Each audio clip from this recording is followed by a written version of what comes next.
My name's Jason. I'm the sales manager here at Brightside. I've been doing this for a few years now. Grew up in Delaware, grew up in Dover, moved around a little bit, got outside the state, lived in Northern Virginia, lived in Hawaii, lived in Southern Virginia for a little bit.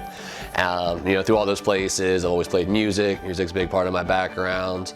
A bit of a nerd, so I play Magic the Gathering card games, so that's fun. Married, have a nice little soon-to-be 10-month-old, so he's keeping us on our toes, so that's fun. He's learning to walk and scream really loudly, so that's great.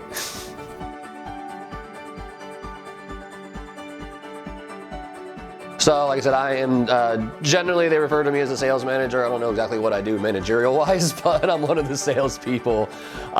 It's a role that I took on probably about 4 or 5 years ago. Prior to that, I was actually working on the cruise. So I was actually helping, build the decks and do the roofs and all that kind of stuff. But I apparently talk better than I swing a hammer. So I do the sales side of things now. But at least I have an understanding of how things are done.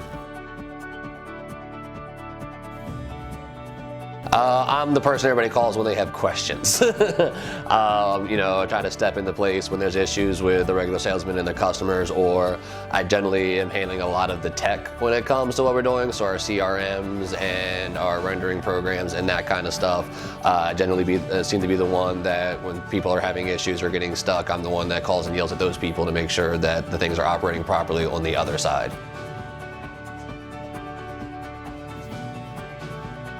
Since the beginning. So I was here when we started, however many years ago that's been. So like I said, originally I was on the cruise, and then like I said, I got moved over to the sales position, and then it was just me and Bob at that time. We've since brought on some more people, and as we brought on more people, I've taken more of a managerial position to make sure everybody has what they need. Everything. There's a long list. Let's just put it this way. I've done everything but brain surgery because I can't find any volunteers worth working on to practice. So I've worked retail, I've sold cell phones, I've mucked horse stalls, I was a coffee roaster. I've worked in every possible position you can in a restaurant and a hotel, so housekeeping and setup. I have sold bicycles, and did bike maintenance. I worked at Tony's Bicycle Shop, down the street when it used to be where the tattoo and vape place is now. Back when it was there, I worked there. So, and of course, I've been in and out of construction for years. So, yeah, everything is probably the best answer. It's a shorter list of things I haven't done.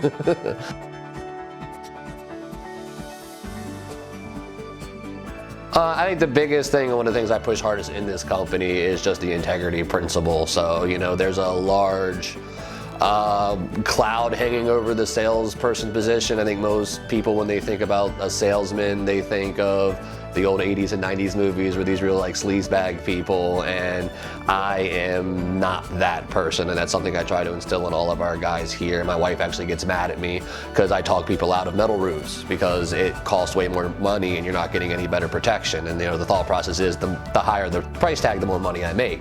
But at the end of the day, I want to be able to sleep at night, and it doesn't if I'm not buying it, I'm not selling it. So I think that level of integrity, making sure people get what they actually need and nothing more, is something that I've tried to instill in the company since I've been here since the beginning, and kind of keep that going as well.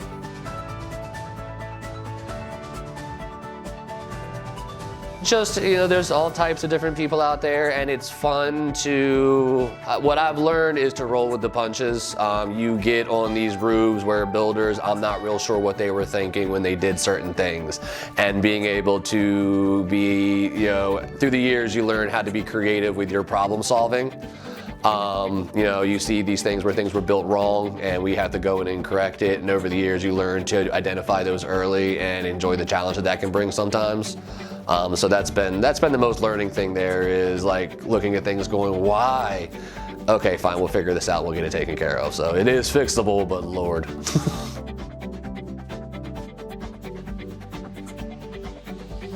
It depends on who you ask. You know, for a lot of people, there's you got to get your 4 or 5 yeses or whatever it is that they teach you in those sales books. But I tell everybody I'm a terrible salesperson. I'm not pushy.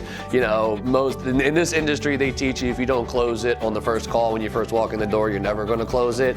80% of my sales come from people who call me 2 months later and want to move forward. I've never been that pushy on my sales, so my prep work's a little bit different.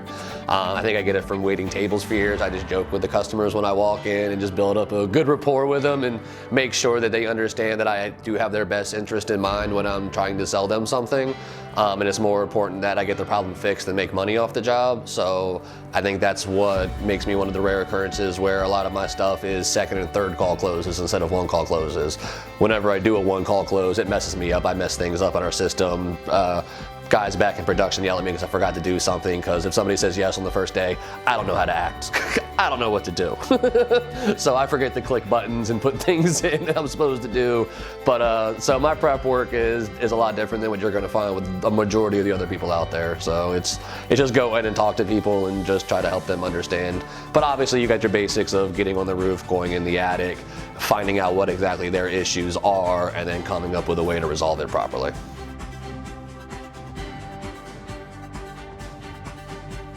I would have to figure out a definition for most successful roof. I mean, I've had large roofs that were good money. I mean, that's probably some success story in that one, and it's just good rapport with the people. Or successful is I had a job down in Rehoboth where it was one of those jobs where it was just built completely wrong. Like no minor repair was ever going to fix this roof. So we had to come in and figure out a way to completely reframe a large section of the roof to properly fix it. And we were able to do that, and it's been years and they've had 0 issues and they love us. So, I mean, that's a successful roof as well. And that was just a lot of going back and sitting down and getting plans together and figuring it out. And then, I mean, my most expensive roof was a guy where I thought the house should have been torn down, but he was dead set on keeping it, so we replaced every piece of plywood on the roof, and, you know, it was a successful turnaround on that one. So as long as the roof doesn't leak, they're all equally successful.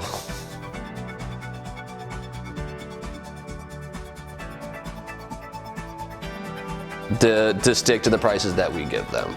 Don't sit there, because the way the industry works is we set a price for what they need to sell it for. They do have the option always to sell it for more to make a little bit more money off of it, but we've had issues with other salesmen in the past where the numbers were just going too far over, and we were like, that's just not what we do here, so you need to stay within reason.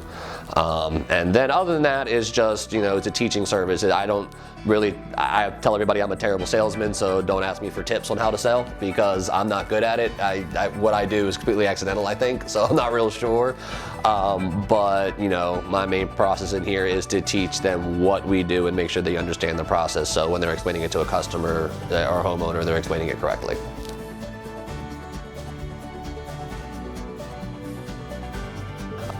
Just being an honest, upfront person. You know, if we can't do something, we need to be clear about that, and if we can, we need to know exactly what it is and how it's going to be taken care of.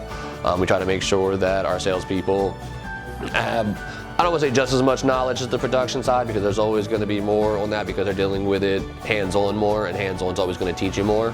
But just understanding the integrity that this company is always going to have, and that we're going to make sure it's always in place before we just let anybody out there and represent and cause any issues that go along with that.